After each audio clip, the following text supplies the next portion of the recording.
안녕하세요. 재테크는 요수아처럼 데나리온 김우있습니다. 반갑습니다. 데나리온 김강주입니다. 와. 대표님, 예. 요즘 예. 특판으로 음. 은행 적금이 놀라지 마십시오. 어. 10%가 있어요. 10%. 네. 아니, 네가 왜 거기서 나와? 네가 왜 거기서 나와? 아니, 10%는 원가도 안 될 건데. 네, 그죠? 영마진이죠. 영마진이죠. 야, 10%가 어디서 나왔어요? 찾아보면 나와요. 네, 찾아보고 댓글 달지 마십시오. 10% 어디냐고. 근데 얼마나 돈이 없으면 은행이. 은행이 10%를 주면서까지 돈을 가지려고 할까? 거기가 3금융권은 아니죠. 아닙니다. 캐피탈 이런 데 아니고요. 아니고. 대북에도 아닙니다. 네, 그냥 이익금융권. 이금융에서 하긴 뭐 상금융 쪽은 수신을 못 하니까. 그렇죠. 그건 안 되죠. 이금융에서 그래도 이금융에서 10%라면 야, 정말 막 가고 있네. 막 가고 있어. 막 가고 있는 거죠. 뭐 많아야 한 지금 5% 정도는 받을 수 있거든요. 지금 예. 기준금리를 볼 때 한 5%면 그래. 이 뭐 돈이 필요하니까라고 하지만 깜짝 놀랐습니다.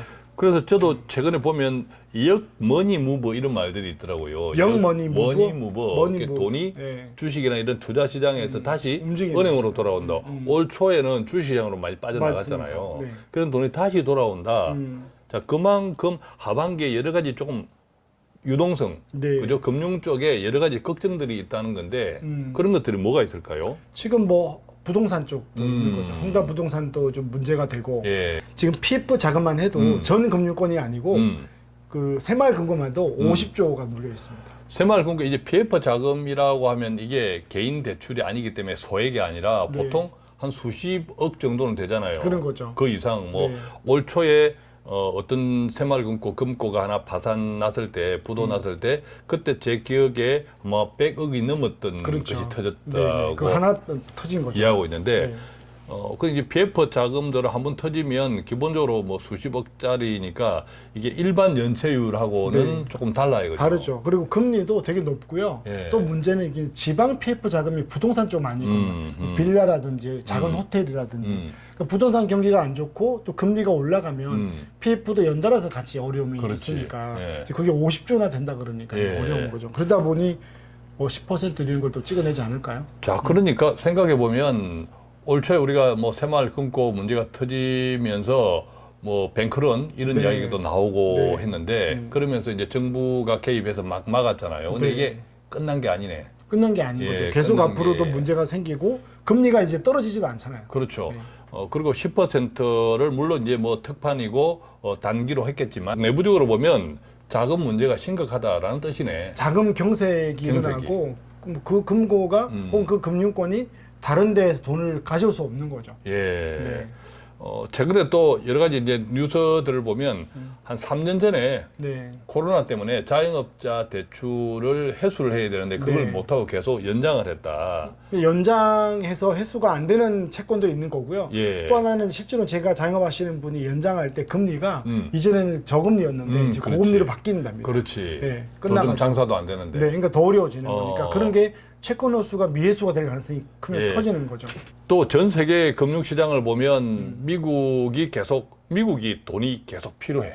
그래서 올해 6월인가 그 정부에서 협상할 때 연장하냐 안 했을 때 단기 채권 굉장히 풀었거든요. 미국에서. 연장해주는 대신에. 예, 예. 네. 그러니까 미국에서 돈이 계속 필요하니까 전 세계에 돈이 부족해. 한국 같은 작은 나라에서는 네. 더 유동성에 신경을 써야 될 수밖에 없는 이런 형편. 그럼요. 미국의 또 채권 금리도 그렇고 미국의 금리도 높으니까 실제로 우리나라 뭐 채권 투자를 하겠어요? 다 미국으로 돈이 들어가죠. 예. 자, 그럼 우리가 이런 시기에 네. 이 10%나 되는 이 적금 금리가 나왔다. 네. 자, 이것을 우리가 좀 어떻게 해석해야 되고 이것을 우리들의 재정 관리에 어떻게 적용해야 하는지 한 두 가지 정도로 한번 네. 우리가 생각해 보았는데. 첫 번째는 제가 좀 말씀을 드리면 일단은 상담을 하다 보면 이거 문의가 오거든요. 예. 제 생각에는 안 했으면 좋겠는 거예요. 왜냐하면 아까 대표님이 그 트로트 가수처럼 가요처럼 네가 왜 거기서 지금 사실은 한 5% 6%는 몰라도 10% 나올 때가 아니거든요. 근데 예. 우리가 이런 게 있어요.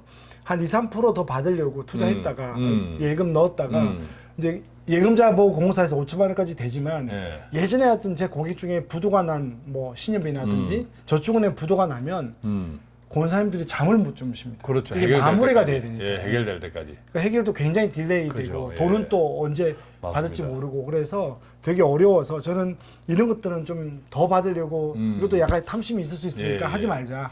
대체로 이게 예적금 은행을 이용하시는 예적금을 이용하시는 분들의 투자 성향이 돈에 대한 성향이 안정적이죠. 보수적이잖아요. 그래서 예적금을 하는 건데. 그렇죠. 그래서 예적금을 하는데 이게 마음의 평화. 네. 근데 조금 뭐 높은 금리에 혹해서 네. 사실 그 높은 금리 상품을 만드는 그 회사, 그 금융기관의 유동성이 좋지 않기 때문인데, 그렇죠. 그죠? 혹해서 가입했다가 만약에 경우 그런 네, 일이 네. 생기면, 그죠? 오히려 그분의 성향에도 맞지 않고, 그렇죠. 굉장히 고통스러운 이런 시간을 겪을 수 있겠네요. 그죠? 우리가 예. 일반적으로 장기로 ETF나 펀드를 할 때 투자할 때 공격적인 투자 예. 성향을 가진 분이 기대 수익률을 우리가 7%, 8%, 10% 보지 않습니까? 예. 네. 네, 그런 거 보면 안정적인 분들은 좀 이런 거 벗어나서 좀 했으면 좋겠습니다. 너무 지나친 것은 조금 의심해보자. 그렇죠. 예, 우선은요. 예, 네, 예. 그럼 두 번째는 뭐가 있을까요? 자, 두 번째, 저는 제 생각에는 오히려 이런 때에 역발상으로 네, 전 세계 금융이 조금 불안하잖아요. 네네네. 자, 이럴 때는 한국의 입장에서, 한국 사람의 입장에서 달러 자산에 좀 관심을 가져보는 것이 오히려 기회일 수도 있겠다 이런 생각이 달러 자산. 그렇죠. 네네네. 우리가 오해하지 말아야 될 것은 올 연초에 미국의 부채 협상이 마무리되면서 네. 그때 뭐 1조 달러 넘는 국채가 풀어질까요? 풀리면 굉장히 달러 가치가 떨어질 거야. 그래서 이제 그렇죠. 달러가 폭망한다. 달러 패권이 이제 끝났다. 해가 끝났다. 그러면서 달러를 팔아라. 막 이런 그 이야기가 이야기 있었고 있었는데. 우리가 방송도 한번 했거든요. 그렇죠. 근데 지금 어떻습니까? 또 결과적으로 뭐 1,350원 오히려 더 올랐어요. 자, 여기서 우리가 주목해야 될 것은 미국 달러에 대한 절대적 가치의 변화와 네.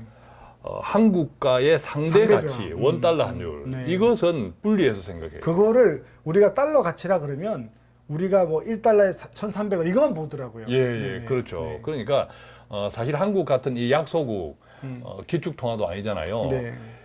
일본의 장기적인 이 침체를 견딜 수 있던 여러 가지 힘 중에 하나는 일본이 그나마 일본의 엔화가 그렇죠. 기축통화에 약간 반열에 영향을 들어있다. 준 거죠. 그것이 네네. 있는데 한국은 이 기축통화도 아니야. 네. 그래서 한국은 너무 약소국가야. 네. 통화 측면에서도. 그래서 이 미국의 달러가 불안하다, 달러가 망할 거야 이런 이야기가 나올수록 오히려 원달러 환율은 올라요. 올라가죠. 맞습니다. 예, 금융시장이 불안하면. 희한하죠. 네. 예, 희한합니다. 그래서 뿐만 아니라 최근에 또 한국 경제를 보면 이 환율은 각국의 경제랑 경제 체력이랑 같이 연동된단 맞습니다. 말이죠. 그럼 한국 네네. 경제가 좋냐?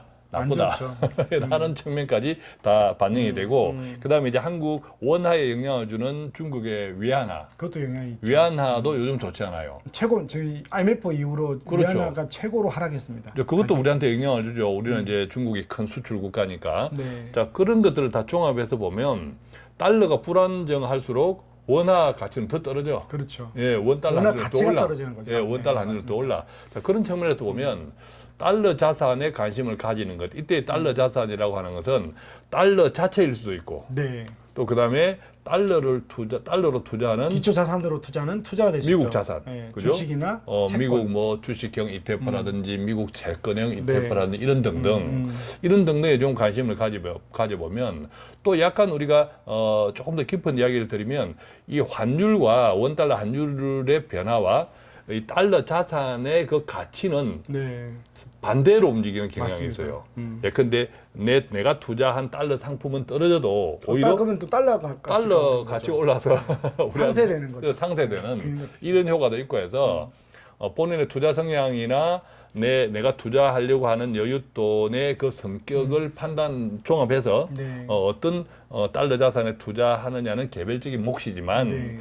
달러 자산에 오히려 관심을 가져보는 것이 오히려 이런 시기에 기회일 수 있다. 네. 또 분산 효과. 그렇다고 뭐 다 하라는 뜻은 아니라 네. 분산 차원에서. 그리고 달러 자산을 생각할 때 달러 배당 자산도 좀 관심 있게 그렇죠. 보면 좋겠어요. 네네네. 배당은 꼬박꼬박 나오는 네네네. 거니까. 그다음에 이 배당 자산은 그 자산의 수익률과 이 배당이라는 것과 또 환율이 같이 결합되어 있는 네네네. 거니까 오히려 상당히 그 자산 자체가 분산되는 이런 효과도 있고 해서 네, 그런 부분에 좀 관심을 가져봐도 괜찮겠다. 네. 좀 이렇게 생각을 해봅니다.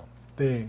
오늘은 네가 왜 거기서 나와 10% 특반에 대한 이야기를 하면서 예.